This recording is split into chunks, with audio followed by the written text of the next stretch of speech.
बोले श्री प्राणनाथ प्यारे की जय, सतगुरु महाराज की जय, पन्ना धाम की जय, सब सुंदर साथी की जय। प्रणाम जी सुंदर साथ जी, आप सभी सुंदर साथ जी के चरणों में शत शत नमन।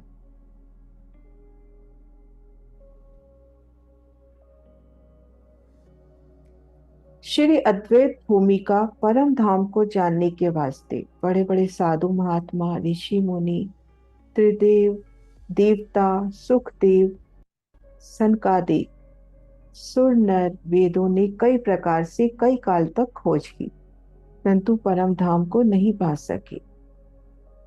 मोहादि के आदि लो जेते उपजे शिष्ट, तिन सारों ने यूं कया, जो किनु न देखा दृष्ट, जो किनु न देखा दृष्ट। शास्त्रों में शर अक्षर अक्षरातीत तीन पुरुषों का वर्णन आया है। शर पुरुष नाश होने वाला है, स्वपन समान है। ये संपूर्ण साकार निराकार जगत प्रकृति नारायण सहित शर है। इससे परे तेजोमयी अविनाशी अक्षर ब्रह्म है, और उससे भी परे सच्चिदानंद स्वरूप अक्षरातीत है। अक्षर और अक्षरातीत अखंड और अविनाशी है।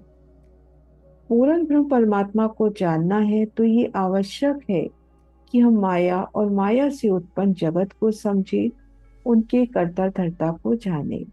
तो आइए श्री राज श्यामा जी की अपार मेहर से सबसे पहले शर पुरुष को जानने का प्रयास करते हैं। सुंदर साथ जी हमारे परम धाम में घटित होने वाली मूल बातों की वास्तविकता को समझते हैं। अब सुनियो मूल वचन प्रकार, जब नहीं उपजो मोह अहंकार, ना ही निराकार ना ही शून्य, ना निर्गुण ना निरंजन। जब मोह तत्व या अहंकार की उत्पत्ति नहीं हुई थी, आकार शब्द स्पर्श रूप रस गंध तथा अवयव से रहित शून्य भी नहीं था। जब न आदि नारायण की उत्पत्ति हुई थी और न मूल प्रकृति की। मूल प्रकृति क्या है? अक्षर ब्रह्म के अंदर जो सृष्टि रचना की इच्छा होती है, उसे ही मूल प्रकृति कहते हैं। असत्य नहीं था, सत्य भी नहीं था, परमाणु नहीं थे, परम सूक्ष्म आकाश नहीं था, पांच तत्व नहीं थे, मृत्यु और अमृत भी नहीं था, स्वर्ग निराकार आकार जड़ प्रकृति ऐसा कुछ भी नहीं था। केवल और केवल परम सत्य अक्षरातीत पूर्ण ब्रह्म परमात्मा जो सर्वगुण संपन्न है वही थे, जिनका धाम पूर्ण है, जो ब्रह्मानंद रस के सागर है। ऐसे सर्वगुण संपन्न पूर्णानंद पार ब्रह्म तथा उनके मन स्वरूप अक्षर ब्रह्म के सिवाय कुछ भी नहीं था। अक्षराज जी ने मिहिर का दरिया दिल में लिया तो रूहों के दिल में खेल देखन का ख्याल उपजा। अक्षर मन उपजी ए आस, देखो धनी जी को प्रेम विलास, तब सखियों मन उपजी ए खेल देखे अक्षर का जी। मूल स्वरूप अक्षराज जी की प्रेरणा से अक्षर ब्रह्म के मन में ये आशा उपजती है कि अक्षरातीत अक्षराज जी पूर्ण ब्रह्म परमात्मा अपनी अंगनाओं से प्रेम की जो लीलाएं करते हैं उसे मैं भी देखूं। इसी प्रकार से सखियों के मन में भी ये इच्छा होती है कि अक्षर ब्रह्म किस प्रकार से एक पल में करोड़ों ब्रह्मांडों की उत्पत्ति और लय करते हैं, उन खेल को हमें देखना है। परिणाम स्वरूप मोह तत्व की उत्पत्ति हुई, जिसमें सबलिक की सूरत ने प्रवेश किया। सबलिक ही अव्याकृत का महाकारण होता है। इस प्रकार से मायावी खेल का विस्तार हुआ। अक्षर ब्रह्म का जो मूल स्वरूप है, यहाँ पर मात्र सृष्टि रचना का संकल्प होता है, जो मूल प्रकृति भी कहलाता है, जो उनके अहम के स्वरूप सत्स्वरूप ब्रह्म में प्रकट होता है। और ये संकल्प बुद्धि केवल ब्रह्म से होते हुए चित्त स्वरूप सबलिक ब्रह्म के द्वारा क्रियान्वित होता है। अक्षर भ्रम के चतुष्पाद कहे गए हैं: सत्स्वरूप भ्रम, केवल भ्रम, सबलिक भ्रम, अव्यकृत मन। सत्स्वरूप उनका सत हुआ, केवल भ्रम बुद्धि, सबलिक चित्त का स्वरूप और अव्यकृत मन का स्वरूप। अब सबलिक के स्थूल में जो सुमंगला शक्ति है, उसके द्वारा समस्त सृष्टि रचना और प्रलय में अग्रणी भूमिका निभाई जाती है। ये विस्तार से करेंगे बेहद की वीडियो में। सुमंगला शक्ति से मोह तत्व उत्पन्न होता है, जिससे पुरुष का मन संकल्प रूप से प्रतिबिंबित होता है और इसे ही स्वप्न देखना या विलास करना कहते हैं। इन मोह सागर में अक्षर भ्रम के मन ने विलास किया, अर्थात स्वयं को अपने वास्तविक जैसे प्रतिबिंबित रूप में देखकर सृष्टि रचना का संकल्प लिया। एको अहम बहुत श्याम।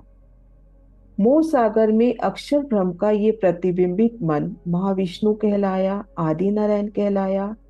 इन्हीं आदि नारायण के संकल्प से मोह सागर कारण प्रकृति में विक्षोभ होता है, जिससे तीन गुण सत्व, रज और तम, जो पहले अव्यक्त अवस्था में थे, व्यक्त होते हैं। इसके पश्चात पांचों तत्व वाले 14 लोक के इस ब्रह्मांड और चर अचर सभी प्राणियों की उत्पत्ति होती है।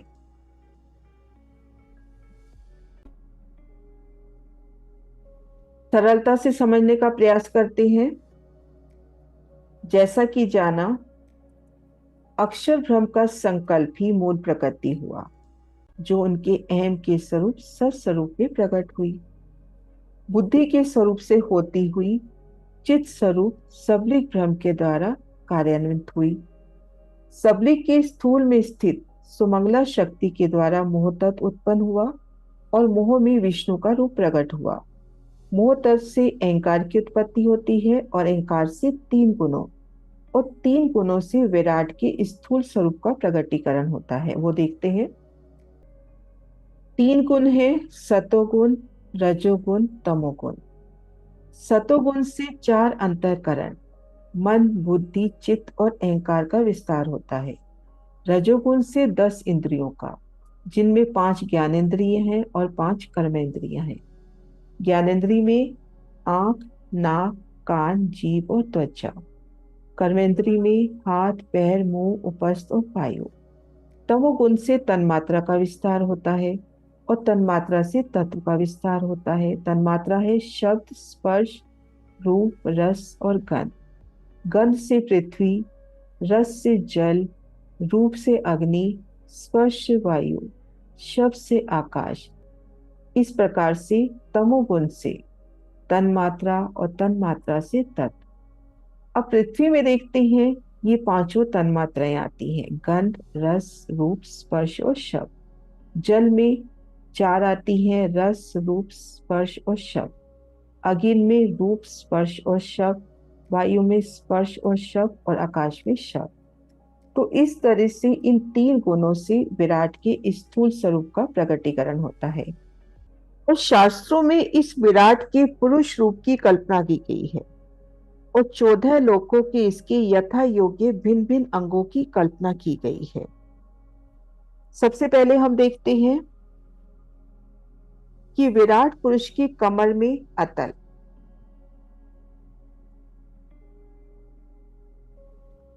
जांघों में वितल, घुटनों में सुतल, पिंडलियों में तलातल, गुल्फा यानी एड़ी के ऊपर गांठों में महातल हुआ, पैर में रसातल और पैरों के तले पादतल में पाताल। और विराट पुरुष की कमर में अतल देखा हमने। अब हम देखते हैं भूलोक। कमर से ऊपर उदर में भूलोक हुआ, नाभि में भूलोक हुआ, हृदय में स्वर्गलोक, छाती महरलोक, कंठ जनलोक, होठ तपलोक, मस्तक सतलोक। इस तरह से एक पुरुष रूप की कल्पना की गई है। अब इन 14 लोकों को, भूलोक के तले 7 लोक और भूलोक समेत ऊपर के 7 लोक, इन 14 लोकों को मोटे रूप से 3 भागों में भी बांटा जाता है। ठीक मध्य ये हुआ मृत्युलोक, मृत्युलोक से ऊपर स्वर्गलोक और तले पाताल लोक। 3 गुण कहे गए, सतोगुण, रजोगुण, तमोगुण। स्वर्गलोक में गुण तो तीनों ही है, लेकिन सत्वगुण प्रधान है। पृथ्वीलोक में रजोगुण प्रधान है और पाताल लोक में तमोगुण प्रधान है। आइए इन 14 लोकों को जानने का प्रयास करते हैं। सबसे पहले देखते हैं पाताल लोक। ये सबसे नीचे का लोक हुआ और इसके भी सबसे नीचे के भाग में मोह जल का अंश रूप पानी का एक विस्तृत भाग है। ब्रह्मांड रूपी अंडे के गर्भ में होने से इसे गर्भोदक समुद्र भी कहते हैं। और इस समुद्र में एक बहुत लंबा चौड़ा विस्तार वाला कछुआ है, जिसकी पीठ पर 14 लोकों का संपूर्ण भार को अपने सिर पर धारण किए सर्पों के राजा शेषनाग कमलाकार आसन में विराजमान है।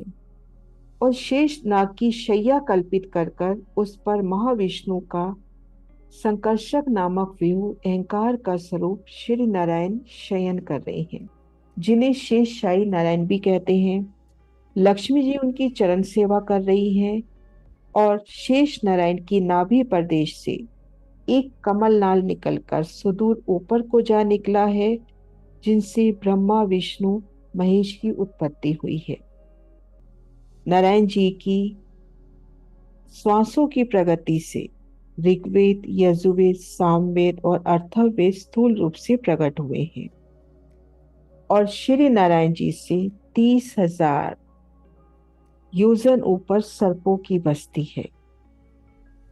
अब ये बस्ती सर्पों के अनुकूल है। अनेक प्रकार के भोग विलास के पदार्थ हैं और यहाँ पर मणियों का स्वते प्रकाश है। सूर्य चंद्र का प्रकाश नहीं, मणियों का स्वते प्रकाश है। और यहीं पर नरक के 84 कुंड है। अब रसातल, यहाँ पर भी भोग विलास के अनुकूल सभी पदार्थ हैं, मणियों का प्रकाश है और यहाँ पे दैत्य दानवों की आबादी और राज्य है। रसातल से ऊपर आते हैं तो महातल, यह सर्पों की आबादी है। सर्प भी यहाँ के राजा हैं और ये लोग उनके अनुकूल सर्व योग्य पदार्थ से भरपूर है। अनेक प्रकार के सुख विलास हैं, यहाँ पर मणियों का भी प्रकाश है। तलातल, मायासुर राक्षस का निवास स्थान, अपार सुख भोग है, मणियों का प्रकाश है और यहाँ का अधिपति राजा बलि है। सुतल, राजा बलि का स्थान, यहीं पर राजा बलि राजधानी बनाकर निवास करते हैं। ब्रह्मा विष्णु शिव जी यथाक्रम 4-4 मास द्वार पे आके राजा बलि को दर्शन देते हैं। किसी प्रकार का राग द्वेष आदि व्याधि नहीं है, अनेक प्रकार के सुख प्राप्त है और मणियों के प्रकाश से उज्जवल है। वीतल, हाटकेश्वर महादेव का स्थान और यहाँ पर हाटक नामक रस की नदी बहती है। अब देखते हैं अतल, ये वीतल लोक से ऊपर मय दानव राक्षस के पुत्र बल का आधिपत्य और ये बड़ा चतुर मायावी है। नाना प्रकार के वन, उद्यान, महल, मंदिर माया से रच के स्वर्ग को भी तुच्छ बना दिया और हाटक नामक रस को बनाकर सभी दैत्य दानवों को पान करा के शक्ति प्रदान करता है। तो ये जो 7 लोक है स्वर्ग से भी अधिक ऐश्वर्यपूर्ण है। इन्हें विल स्वर्ग भी कहते हैं, भुविवर भी इन्हें कहते हैं, क्योंकि ये पृथ्वी के भीतर बिल के समान है। इनका जो विस्तार है स्वर्ग की भांति महान नहीं है, 100 योजन के लंबे चौड़े हैं और ऊंचाई में 10-10 हजार योजन एक दूसरे के ऊपर नीचे हैं। अब देखते हैं भूलोक, ये लोक विराट पुरुष का उदर है। जिस प्रकार पेट से संपूर्ण शरीर का लालन पोषण होता है, उसी प्रकार इस लोक के द्वारा विराट के सर्वांग का पोषण होता है। विराट के सभी अंगों में ये अंग सर्वोत्तम और उपादेय है। देवताओं को भी ये दुर्लभ है।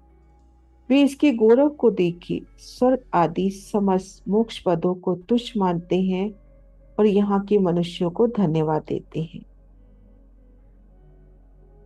अब ये जो जम्बू द्वीप है, जम्बू द्वीप 9 खंड में है। जम्बू द्वीप कहें, भूलोक कहें, मृत्युलोक कहें, ये 9 खंड। सबसे बीच में इलावृत, इलावृत के पश्चिम में केतुमाल, यहाँ बद्रावश।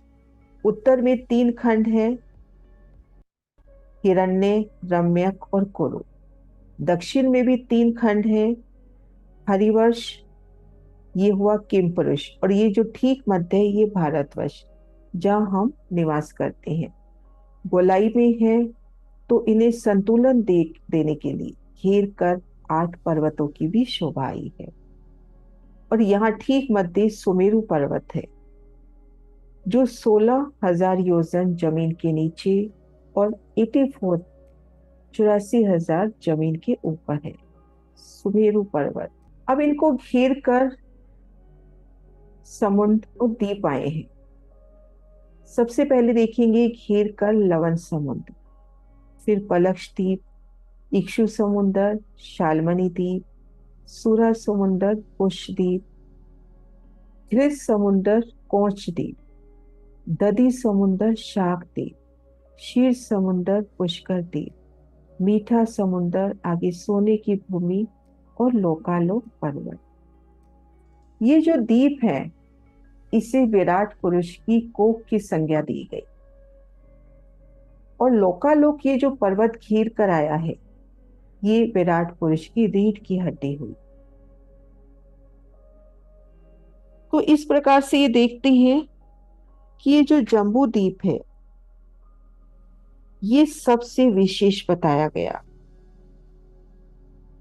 लोकों में मृत्युलोक और मृत्युलोक में जम्बू द्वीप, और जम्बू द्वीप में भी भारतवर्ष को सबसे विशेष महत्वपूर्ण तीर्थ बनाया गया। कर्म भूमि होने के कारण भारतवर्ष का गौरव सबसे अधिक है। भगवान विष्णु के 24 अवतार यहीं पर हुए। श्री देवचंद जी महाराज, श्री प्राणनाथ जी महाराज, इनके चरण पड़ने से ये मृत्युलोक धन्य धन्य है। तमाम अवतारों के पूर्ण ब्रह्म परमात्मा के चरण स्पर्श का सौभाग्य केवल इसी खंड को प्राप्त है। स्वर्ग जैसे सुख देने वाले, मानसिक विचारों को पवित्र करने वाले 3.5 कोटि तीर्थ स्थान भी इसी खंड में है। अपरा विद्या, वेद, शास्त्र, उपनिषद आदि का प्रचार भी यहीं पर है। परा विद्या, ब्रह्म ज्ञान द्वारा ब्रह्म तत्व का बोध भी यहीं पर होता है। और तीनों देवों की पुरिया भी यहाँ पर है। ब्रह्मा की प्रयाग, विष्णु की मथुरा, शिव की काशी। अपनी अपनी विशेष सत्ता से यहाँ पर तीनों निवास करते हैं। वस्तुतः ये कर्म भूमि है और बाकी सब भूमियां भोग भूमियां हैं। यहाँ पर मनुष्य आदि 84 लाख योनियों की आबादी है। प्रत्येक प्राणी अपने अपने शुभ अशुभ कर्मों के द्वारा योनि प्राप्त करके निरंतर दुख सुख का भोग कर रहा है। और भूतल से 1 लाख योजन ऊपर सूर्य और 2 लाख योजन ऊपर चंद्र भ्रमण करते हैं। अन्य तारा ग्रहण भी इसी प्रकार दूर दूर तक भ्रमण करते हैं। उनसे इस लोक के कुछ भागों को प्रकाश मिला करता है। इस लोक की पहली मंजिल कहते हैं, यहाँ पर नित्य प्रलय होती है। इसके ऊपरी भाग में आकाश में मेघ मंडल है, जहाँ पर वरुण, पुष्कर, काल, नीर, आवर्त, द्रोण, तपो आदि मेघ निवास करते हैं और इंद्र की आज्ञा अनुसार पृथ्वी पर जल वायु प्रदान करते हैं। अब मृत्यु लोक से ऊपर देखते हैं भूवलोक। यहाँ पर पितृगण, सिद्ध, विद्याधर, यक्ष, भूत, प्रेत, पिशाच आदि योनियों के जीव निवास करते हैं। इसे पितृलोक भी कहते हैं। यहाँ पर वह निवास करते हैं जिनकी आयु अभी संपूर्ण नहीं हुई, जो काल मृत्यु को प्राप्त हुए, आकस्मिक कारणों से जिनकी मृत्यु हुई। तो उतने समय तक, जब तक उनकी आयु पूर्ण नहीं होती, इस लोक में निवास करते हैं। जहां तक पृथ्वीलोक के प्राणी पक्षी विमान आदि तक जा सकते हैं वह मृत्यु लोक है। उसके आगे सूक्ष्म पवन है, जिसमें सूक्ष्म शरीरधारी भूत प्रेत पिशाच यक्ष किन्नर आदि। मृत्यु लोक के स्थूल शरीर वाले प्राणी को वहां का पवन अनुकूल नहीं होता। यदि कोई योग अभ्यास के द्वारा उतना सूक्ष्म बना ले खुद को, तो वह उन जा सकता है। इसे अंतरिक्ष लोक और द्युलोक नाम से भी जानते हैं। अब देखते हैं स्वर्ग लोक। ये मृत्यु लोक से तीसरा लोक है और भूलोक के ऊपर के भाग के सुमेरु पर्वत की शिखर पर विराजमान है।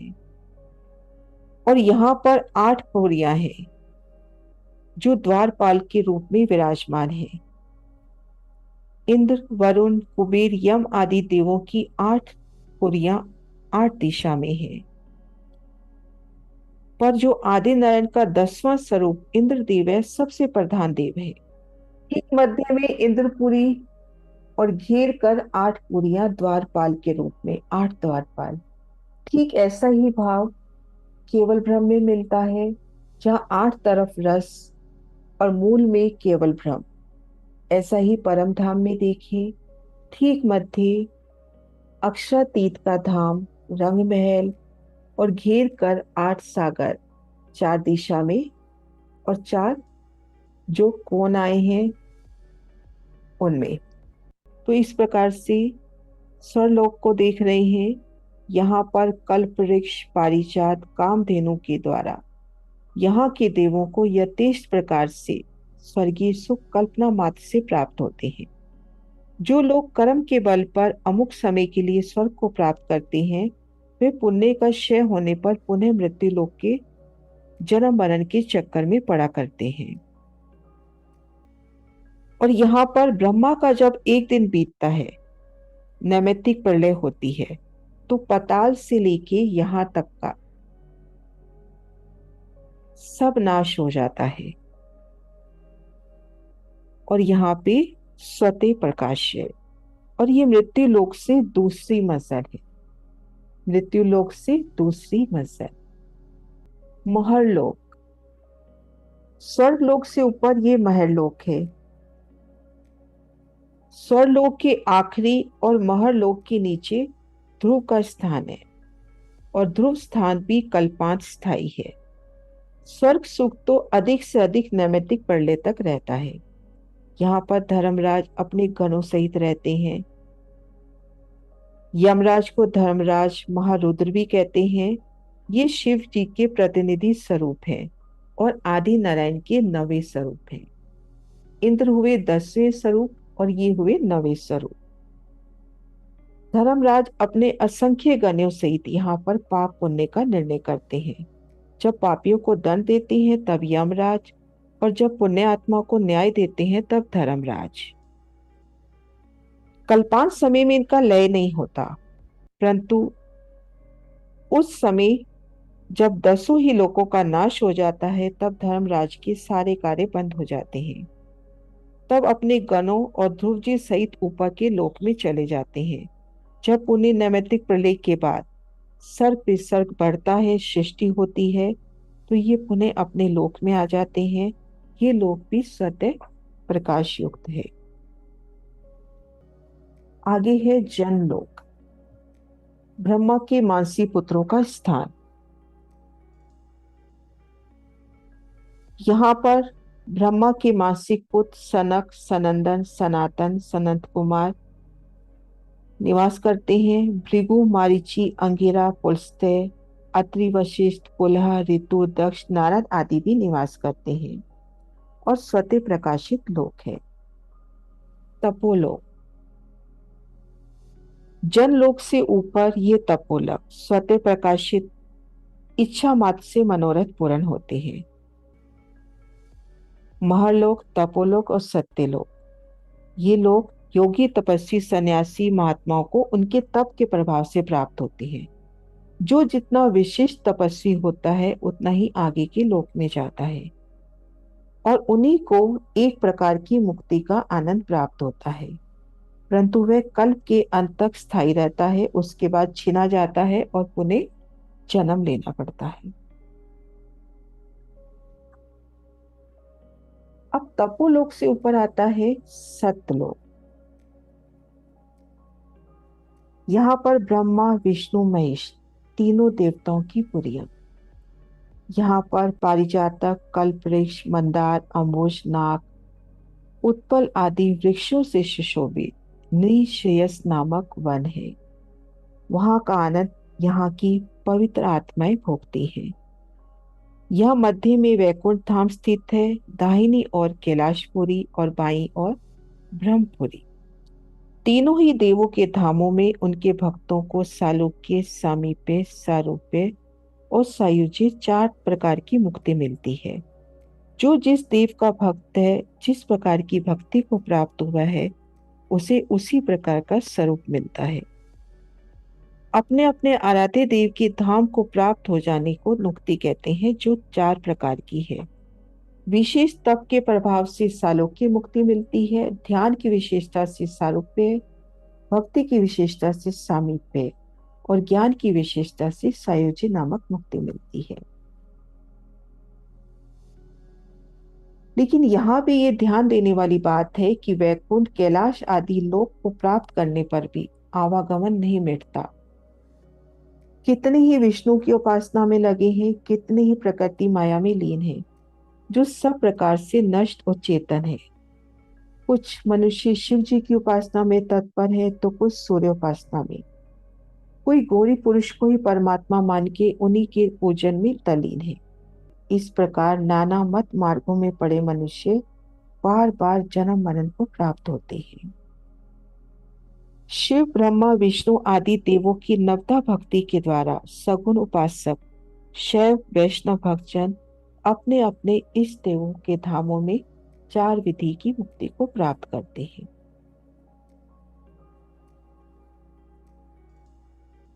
प्राकृतिक प्रलय के समय ये मिटकर महानारायण में लय हो जाता है।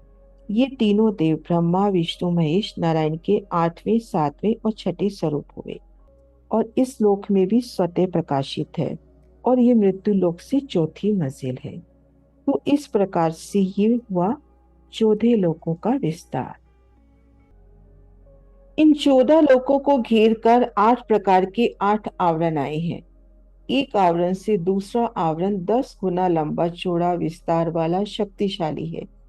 प्रत्येक आवरण से जो दूसरा आवरण 10 गुना बड़ा, शक्तिशाली, विस्तार वाला और सूक्ष्म होता गया है। ये 8 आवरण भगवान की अपरा प्रकृति के स्वरूप है। भूमि, जल, तेज, पवन, आकाश, मन, बुद्धि, अहंकार, ये 8 प्रकृतियां। अब सबसे पहला आवरण देखते हैं पृथ्वी तत्व का। 50 करोड़ योजन विस्तार वाली इस पृथ्वी के आवरण ने 14 लोक में ब्रह्मांड को चारों ओर से घेर रखा है।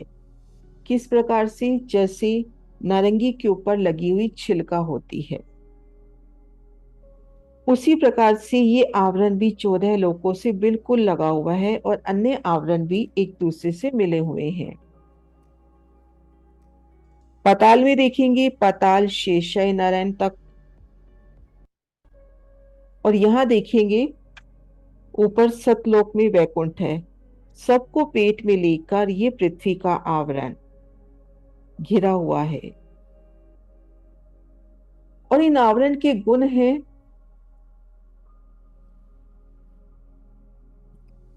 शब्द, स्पर्श, रूप, रस, गंध।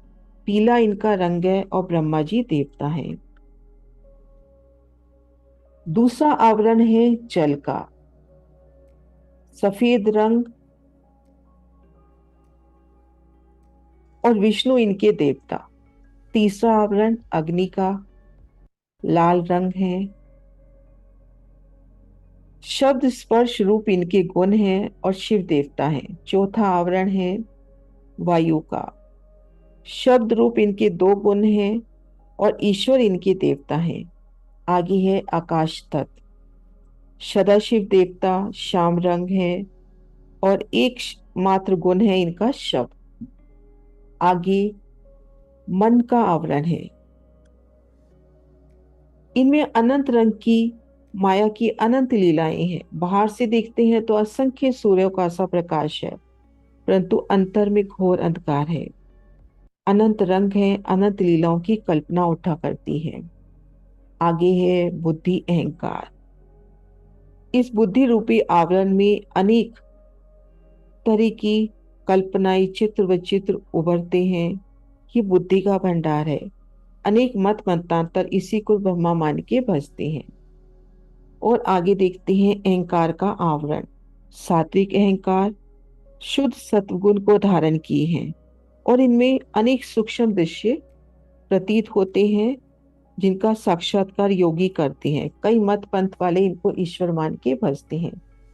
इस प्रकार से ये 8 आवरण, प्रत्येक आवरण पहले आवरण से 10 गुना बड़ा, शक्तिशाली। 14 लोकों की समष्टि विराट सहित इन 8 आवरणों को आदि नारायण के स्थूल शरीर का बिंदु स्वभाव कहते हैं। तो ये हुई अष्ट आवरण। पूर्व कथित अष्ट आवरण के ऊपर ये नाथ स्वभाव ज्योति स्वरूप है। ये शिवलिंगाकार पंचमुखी स्वरूप है। 1 अरब योजन का विस्तार है। 10 भुजाएं हैं, 15 नेत्र हैं। स्वतः परम प्रकाशित है, महावीर है और ब्रह्मा आदि देवताओं को भी अलभ्य है, अर्थात इन्हें पाना है, ब्रह्मा विष्णु महेश को, तो इन अष्ट आवरणों को पार करना होगा। ये शुद्ध अहंकार और विराट का मूल है। ये जो हमने विराट रेखा, इन सब का मूल ज्योति स्वरूप है। तीनों गुण यहीं से उत्पन्न होते हैं और जड़ चेतन की गांठ है, क्योंकि इनका मूल अव्यकृत के स्थूल में है। तो इसलिए इनको नाथ ज्योति स्वरूपी कहते हैं। उन मूल ज्योति स्वरूप से पृथक करने के, समझने के हिसाब से अव्यकृत में जो ज्योति स्वरूप है वहां बिंदु ज्योति स्वरूप, यहाँ पर नाथ ज्योति स्वरूप। इनके साथ इनकी 5 शक्तियां भी हैं। चमोचक शक्ति, इधि दीपा शक्ति, मध्यमा शक्ति, ऊर्ध्वगा शक्ति, परमा शक्ति, और प्रत्येक के साथ अनेक शक्तियां हैं। सत्व रज तम, ये तीनों गुण इसी से उत्पन्न होते हैं।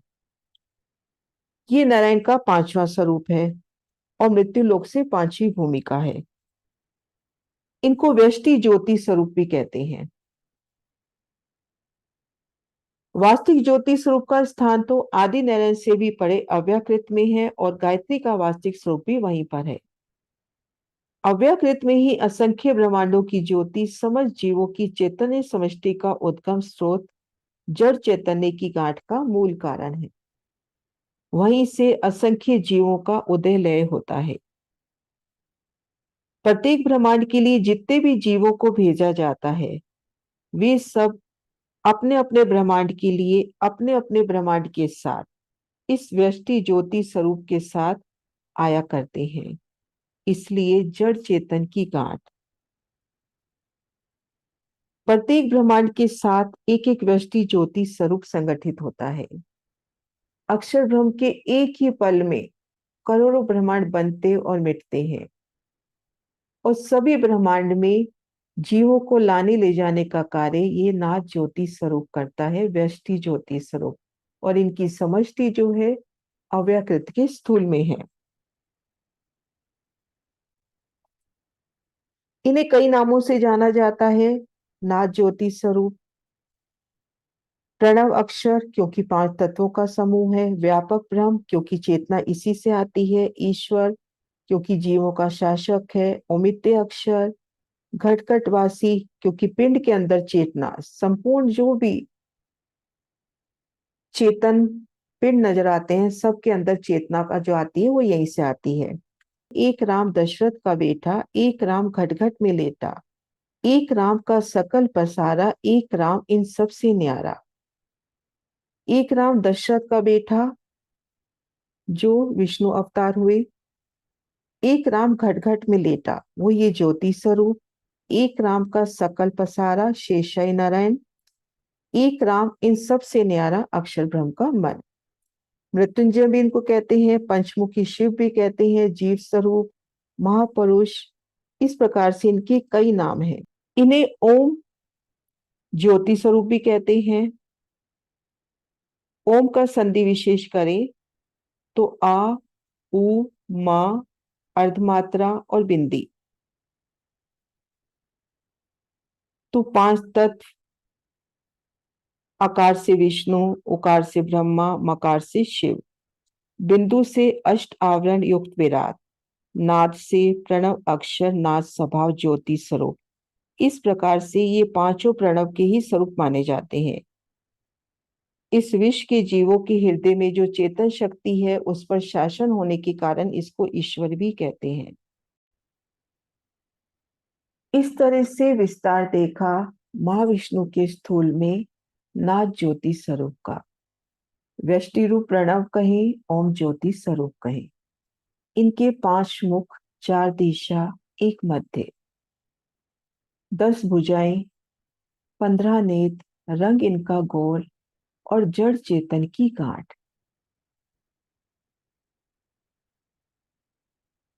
अब विस्तार देखते हैं गायत्री का। ज्ञान शक्ति गायत्री का। गायत्री का स्थान ज्योति स्वरूप के निर्मल चैतन्य में है। चारों वेद इनसे उत्पन्न हुए हैं और ये निरंतर वेदों का गान कर रही हैं। इनके साथ भी हजारों शक्तियां हैं। इनका वाहन मोर है। कुछ मतानुसार इनका वाहन हंस है।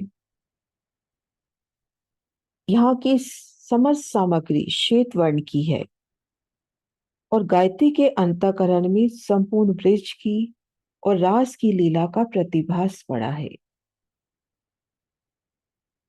ये आदि नारायण का चौथा स्वरूप है और इसके ऊपर मोह तत्व है। ज्ञान शक्ति गायत्री का स्थान भी अव्याकृत के स्थूल में है। इस तरह से ज्योति स्वरूप के निर्मल चेतन में गायत्री का निवास ज्योति स्वरूप शेषशाही नारायण के अहम के स्वरूप हुए, तो गायत्री उन अहम के भीतर का ज्ञान हुआ और इन दोनों का मूल अव्याकृत के स्थूल पाद में है। आदि नारायण के स्थूल पाद को जाना। अब बढ़ते हैं आदि नारायण के सूक्ष्म स्वरूप, दूसरी अंतर्समष्टि महतत्व की ओर। स्थूल स्वरूप पर ये आदि नारायण का सूक्ष्म स्वरूप है। यहाँ पर अनगणित चंद सूर्यों का स्वतः प्रकाश है, लेकिन अपने अंतर गुणों के कारण ये महान अंधकार में है, स्वपन अवस्था है। असत और जड़ और दुख इनके स्वभाव हैं और जड़ चेतन की ग्रंथि है।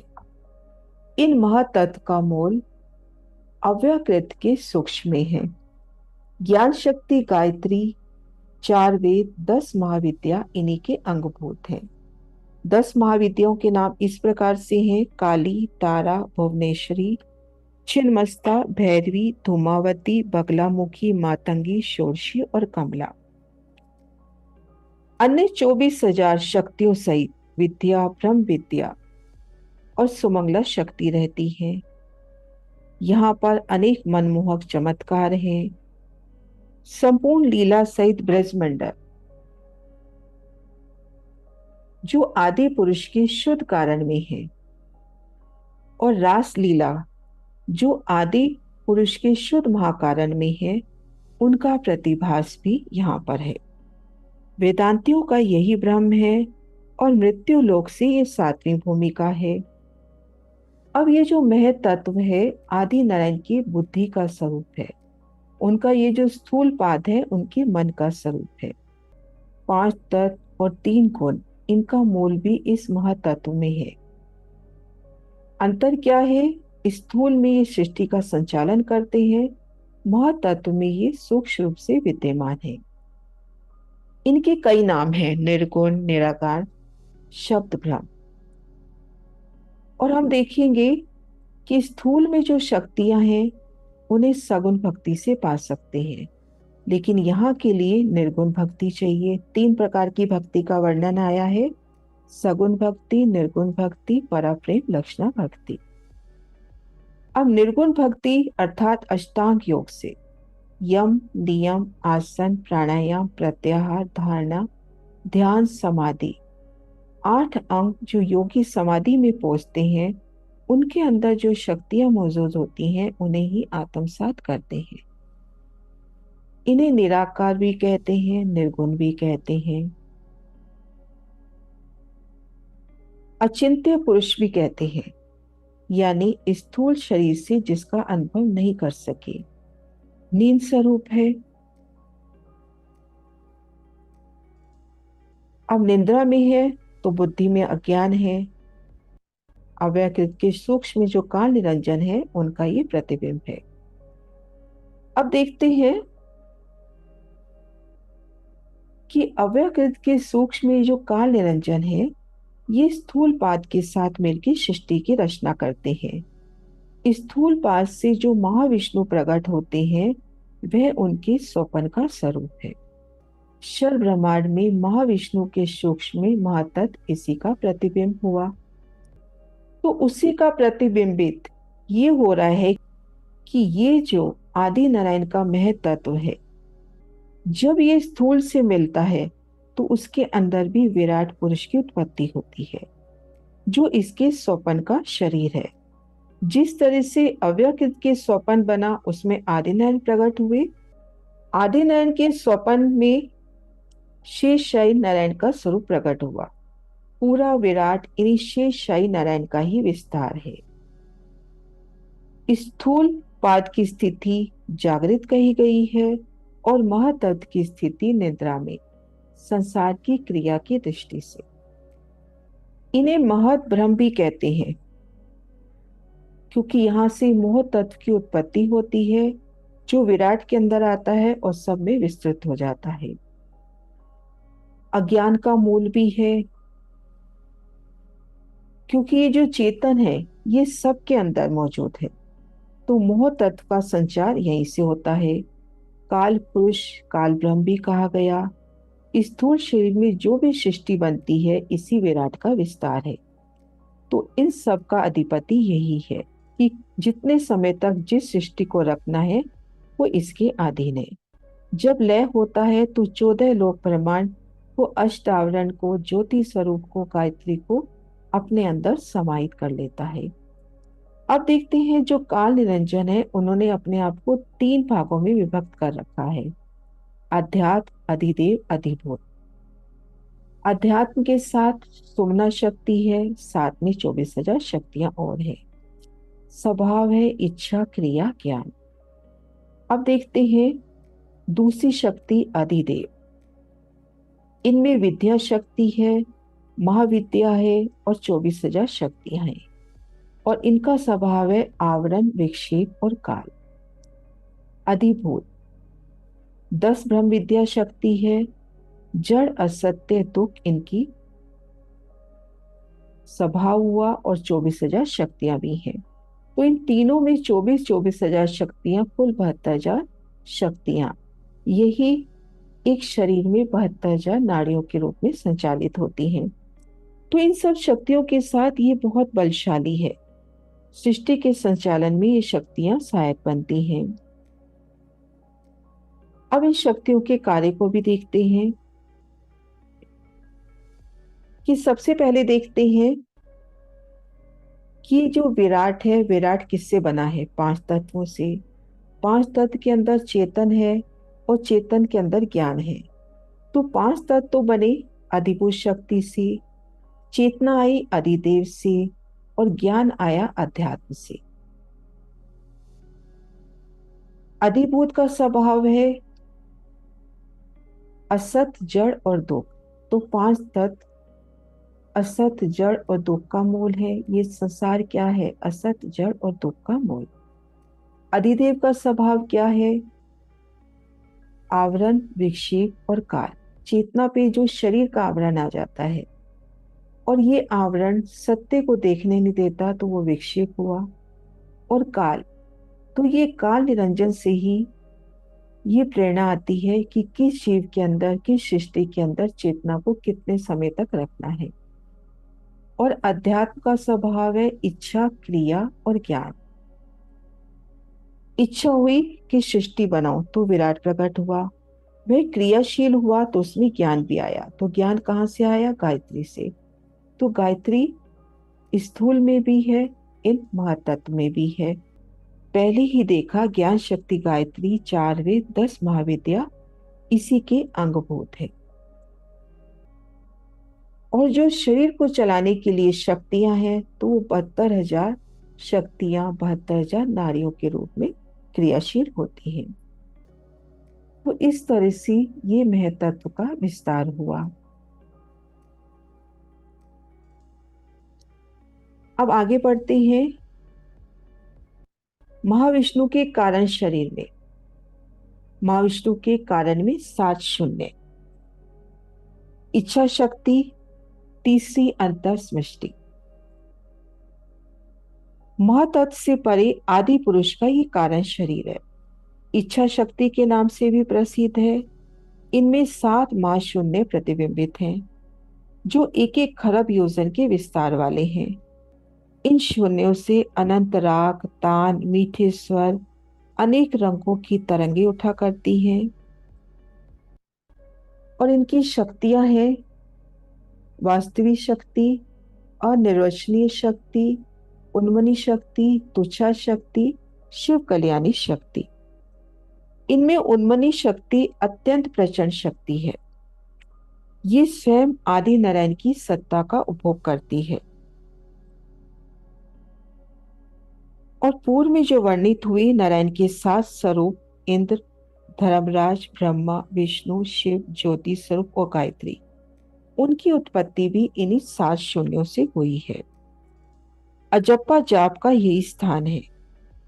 इसमें नित्य गोलोक के 3.5 करोड़ सखियों के सहित राधा कृष्ण के आनंद विहार ब्रज रास का प्रतिभास महानारायण के द्वारा होकर पड़ता है।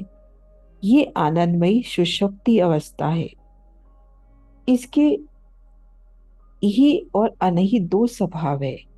ई तो इच्छा रूप माया है, अनि अनिच ब्रह्म है। इसी अनि शक्ति ने नारायण और सतलोक को मकड़ी के तार के समान सूत्र से एक दूसरे को मिला रखा है। इसके आगे जाने वाले मुक्त जीवों के लिए वही सोपान सीढ़ी बन जाता है। इस इच्छा शक्ति के स्वरूप में हंसों का सरोवर है। अनेक जीवों के मुक्त होने का ये स्थान है, परंतु ये सब अनित्य है। शास्त्रों में इसको शून्य, प्रकृति, माया, भ्रम, प्रकाश स्वरूप, विज्ञान स्वरूप, पुरुष, ईश्वर, आत्मा, इच्छा शक्ति, विश्व कारण आदि विविध नामों से लिखा गया है।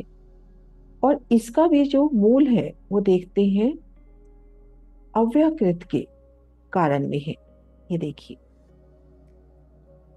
इसी का प्रतिबिंब आदि नारायण के कारण में हुआ।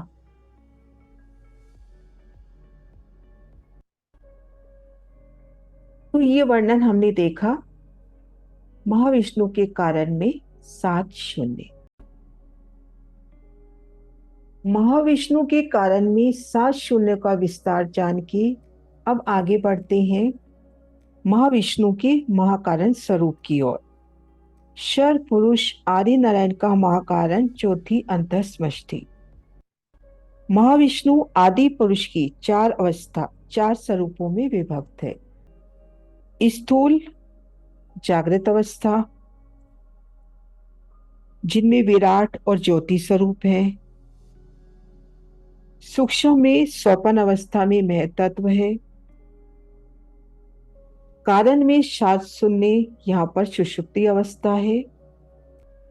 सुषुप्ति कारण अवस्था में इच्छा शक्ति 7 शून्य, और इन तीनों पर तुर्य ये महाकारण स्वरूप है, जो बहुत ही महत्वपूर्ण है। मृत्यु लोक से ये नवी भूमिका है, और इसमें मूल अव्याकृत के महाकारण का प्रतिबिंब पड़ा है। अर्थात मूल अव्याकृत की तीनों नित्य वृंदावन, ब्रिज, पुरुष की लीलाओं का इसमें यथाक्रम प्रतिभास है। महाविष्णु का ये महाकारण मंडल यद्यपि एक सा है, परंतु लीला भेद में इसमें 4 भाग की कल्पना की गई है। शुद्ध स्थूल, शुद्ध सूक्ष्म, शुद्ध कारण और निर्मल चेतन। सबसे पहले देखते हैं शुद्ध स्थूल में। इसमें उन्मनी शक्ति और चतुर्व्यूह है। शुद्ध सूक्ष्म में पुरुष लीला है। शुद्ध कारण में ब्रजलीला का प्रतिबिंब और निर्मल चेतन या शुद्ध महाकारण में रासलीला का प्रतिबिंब। अब इन एक एक को अच्छे से विस्तार से जानते हैं।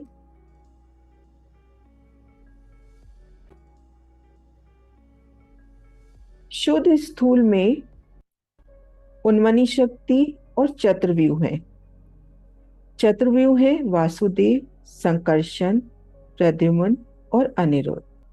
वासुदेव सभी देवताओं का वास, संकर्षण जो सबके कलेश को दूर करे, प्रद्युम्न जो बहुत धनवान हो, रूपवान हो, अनिरुद्ध बुद्धि का स्वरूप।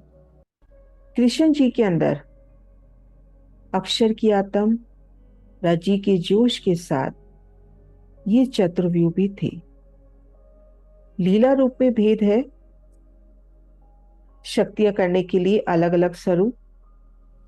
वसुदेव के पुत्र वासुदेव हुए, संकर्षण शेषय नारायण जो बलराम के रूप में उनके साथ थे, प्रद्युम्न और अनिरुद्ध उनके पौत्र और पुत्र हुए। ये विस्तार हुआ आदि नारायण के महाकारण के शुद्ध स्थूल का। अब देखते हैं शुद्ध सूक्ष्म।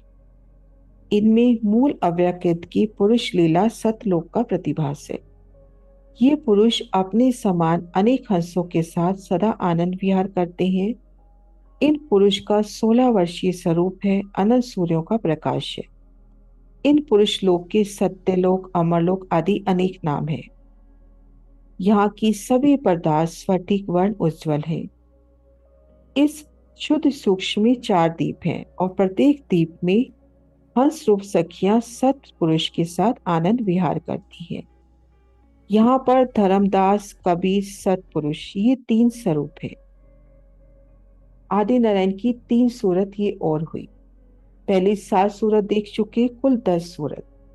आदि नारायण की ये सूरतें, उनकी इंद्रियां हुई 5 ज्ञानेंद्रियां और 5 कर्मेंद्रियां, जिसमें धर्मदास, कबीर, सतपुरुष, गायत्री और ज्योति स्वरूप ये तो हुई उनकी ज्ञानेंद्रियां। 5 कर्मेंद्रियां इंद्र, धर्मराज, ब्रह्मा, विष्णु, महेश। तो इस तरह से जो आदि नारायण की 10 सूरतें उनकी इंद्रियां हुई।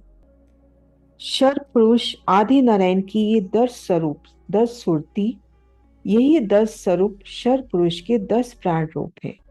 इन्हीं के द्वारा शर पुरुष का सब व्यापार चलता है। अब शुद्ध सूक्ष्म से परे देखेंगे शुद्ध कारण। शुद्ध कारण में गोपियों के सहित श्री राधा कृष्ण की ब्रज लीला का प्रतिभास है और निर्मल चेतन में रास लीला का प्रतिभास है। इस रास लीला में हरिदास, हित हरिवंश, व्यास, गौतम, रूप सनातन, मधुसूदन, नित्यानंद, भारद्वाज आदि कृष्ण के भक्त पहुंचे हैं। इनके उपदेशों के द्वारा और भी अनेक भक्त पहुंचते हैं। यद्यपि ये लीलाएं वास्तविक नहीं है, प्रतिभास का प्रतिभास स्वरूप है, तथापि ब्रह्मांड के साधारण जीवों के लिए अति दुर्लभ है। केवल कृष्ण उपासक यहाँ तक पहुंचते हैं। आदि नारायण के इस महाकारण रूप को महाविष्णु, महानारायण, आदि पुरुष, अव्यक्त पुरुष, ईश्वर, सबलिक, आनंद ब्रह्म के नाम से आदेश किया गया है। इस तरह से ये आदि नारायण के 4 शरीर का वर्णन हुआ, स्थूल, सूक्ष्म, कारण और महाकारण। अब महाशून्य समष्टि का विस्तार देखते हैं। जो अनंत विश्व है उनके स्थूल, सूक्ष्म, कारण, महाकारण का इसी महाशून्य समष्टि में लय होता है। आदि नारायण से पर 10 दिशाओं में घेर कर शून्यों की कारण समष्टि ये महाशून्य है। अनेक असंख्य वस्तुओं का जिसमें लय होता है उसे समष्टि कहते हैं। अनेक ब्रह्मांडों के असंख्य व्यापक आकाशों का लय इस परम आकाश में होता है, अतएव इसे शून्य समष्टि कहते हैं। शास्त्रों में से मां शून्य रूप, माया के कारण प्रकृति, महामाया, शब्द ब्रह्म, मोह, निद्रा, निर्गुण, निराकार, महत्तम कई नाम से जाना गया है। रीति के कणों को तो कदाचित गिन भी लिया जाए, परंतु संख्यातीत इन विश्वों को गिना नहीं जा सकता। न ही प्रति ब्रह्मांड में होने वाले असंख्य ब्रह्मा, विष्णु, महेश आदि देव गिने जा सकते हैं। इस प्रकार से असंख्य ब्रह्मांडों के असंख्य ब्रह्मा, विष्णु, महेश आदि देवों का उदय लय इस शून्य समष्टि के अंतर्गत होता है। साकार निराकार इसकी स्वरूप है, इसी के द्वारा यथाक्रम सृष्टि का विस्तार होता है। मोह, अज्ञान, भरमना, कर्म, काल और शून्य ये नाम सारे नेद के निराकार निर्गुण अगम अलख महाकाल अनंत ब्रह्मांडों का मूल यही है। आदि नारायण ने अनंत काल पर्यंत खोज की, परंतु पार नहीं पा सके। जिस प्रकार से मनुष्यों के लिए विराट पुरुष का, विराट के लिए आदि नारायण का पार पाना दुर्लभ है, इसी प्रकार आदि नारायण के लिए भी इसका पार पाना दुर्लभ है। 14 लोक विराट सहित अष्टावरण, ज्योति स्वरूप, महत्व, इच्छा शक्ति आदि नारायण अनंत ब्रह्मांडों की ये महती शर समष्टि है। अंतिम महाप्रलय में इस महाप्रकृति का नाश हो जाता है, अतएव इसको शर पुरुष माया भी कहते हैं। शेष नारायण, विष्णु, शिव, ब्रह्मा आदि जितने भी वैभव देव हैं, वे सब अपने अपने भक्तों को समेटकर महाविष्णु में और महाविष्णु प्रकृति में विलीन हो जाते हैं। इस प्रकार महाप्रलय में व्यष्टि समष्टि सबका लय हो जाता है। तो इस प्रकार से इन वीडियो में हमने शर पुरुष का विस्तार देखा। बोलिए श्री प्राणनाथ प्यारे की जय।